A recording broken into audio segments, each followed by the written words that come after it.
Tuđman je svakako imao jasan i nedvosmislen projekt samostalne Hrvatske države, ali je pri tome taktizirao. On je, kao što se sjećate i znate, prvo ponudio konfederalni ugovor kojeg je povjerio da sastavim ja i profesor Degan. I sjećam se jedne anegdote, ja sam pisao ono poglavlje koje govori o tome koje su zajedničke funkcije.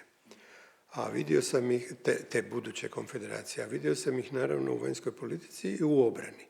I sad šta je meni moglo tu služiti kao neki obrazac, a to je bio osnivački akt NATO-a. To je bilo vrlo duhovito.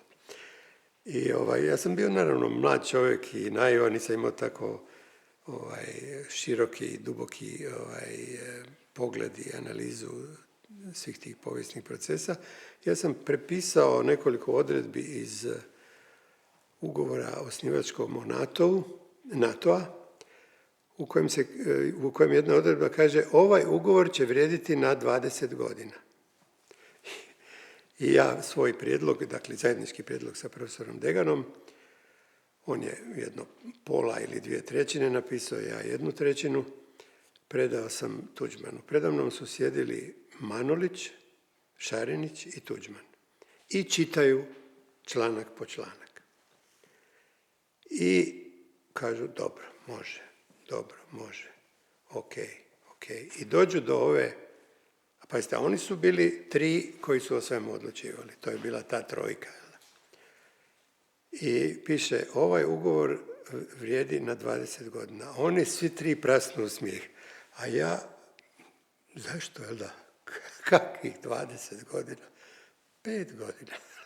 Dakle, to je bila Tuđmanova taktika, da tako kažem, diplomatska. On je zbog međunarodne zajednice predložio prvo, dakle, savez suverenih država, da bi nakon 5 godina to naprosto mirno transformirao u potpuno suverenu Hrvatsku državu. On je znao da nema međunarodnu potporu, ali ju je gradio uporno. Ima jedna druga još anegdota u kojoj se vidi kako je on djelovao na tajno-diplomatskom planu. 1991. godine on se sastao sa Mikom Špiljkom. I Miko mu je Špiljak, dakle, radi se, da podsjetim, o vrhunskom hrvatskom komunističkom kadru koji je gotovo cijeli poslijeratni period proveo u Beogradu. I kao što sam ranije rekao, svi su oni znali da su oni Hrvati, a glumili su velike Jugoslavene. On je rekao Tuđmanu, mi u tebe imamo povjerenje, mi tebi želimo pomoći. I rekao je, moj sin je dobio zadatak da tebi pomogne. To je onaj zlosretni Vanja Špiljak, koga se optužuje za strašne stvari, koje je možda i počinio. Ali on je 1991. već u proljeće, dakle godinu dana prije uspostave, odnosno priznanja Međunarodnog Hrvatske, organizirao i platio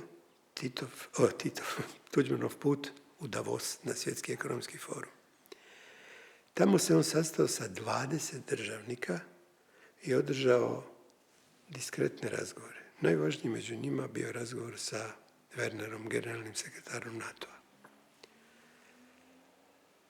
On je njemu rekao, Tuđman, slušajte, mi smo pod prijetnjom invazije. Do čega će ona dovesti? Ona će dovesti do rušenja legitimnih rezultata demokratskih izbora u Hrvatskoj i Sloveniji, koji su doveli na vlast demokratsku vladu, višestranački sustav. Pitanje se postavlja sad, da li NATO pakt pristaje na taj, ajmo reći, svoj geopolitički i strateški poraz ili ne? Werner je to vrlo ozbiljno shvatio.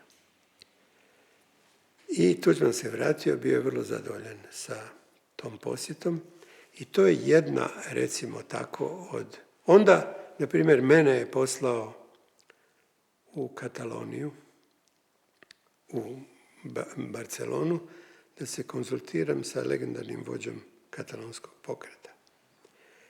Da ga pitam za savjet.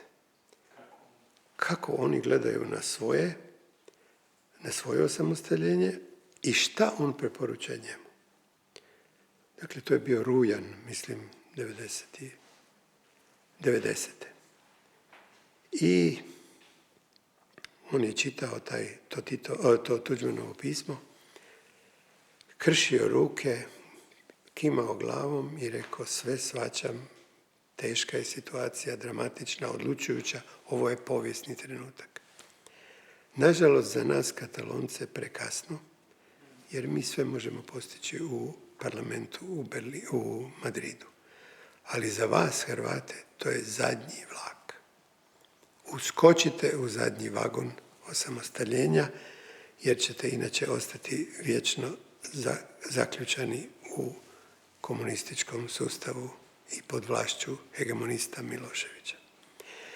I Tuđman je bio oduševljen s takvim odgovorom i to mu je bio jedan od putokaza. Onda smo pak išli u Bavarsku i razgovarali sa bavarskim vodstvom.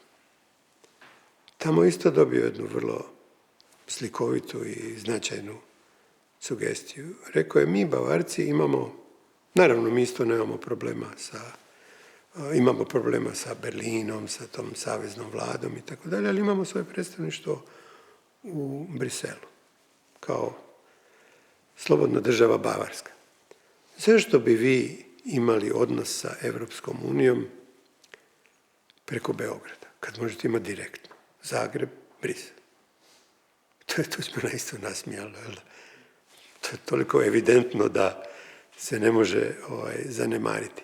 Dakle, to su bile te konzultacije, ta razmišljanja, da ne spominjem razgovore sa turskim predsjednikom i tako dalje.